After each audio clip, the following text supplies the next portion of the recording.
Whenever you have a complex term like Christian nationalism, asking a person if they're a Christian nationalist or asking them one question around which to base that idea is really inadequate for a lot of reasons. And so, like other social scientists, we here at PRI have developed a scale that allows us to really sort of understand which Americans are more prone to believe or endorse some Christian nationalist views. And so I wanted to talk a little bit about what the scale measures. So we look at 5 questions that really are about the relationship between Christianity, American identity, and the US government.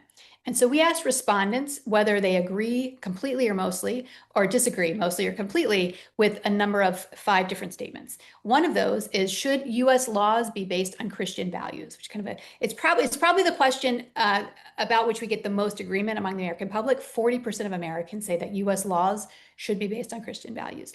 Then we asked specifically, if the US moves away from our Christian foundations, we will not have a country anymore. So how much do you agree with that perspective? And here we find a slight decline to 37%.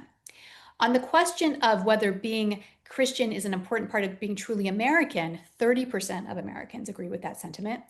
28% agree with the statement that US government should declare America a Christian nation. And then finally, we have less agreement on a very more specific, I think, and more, I think, pointed exercise of Christian nationalism. When we ask Americans, do you agree that God has called Christians to exercise dominion over all areas of American society? And that dominion term is one that's very closely linked to some far-right evangelical and charismatic groups, such as, you might have heard of the New Apostolic Reformation. But so that dominion term means that it's a very, I think, a more narrow view, and only about 20% of Americans agree with that.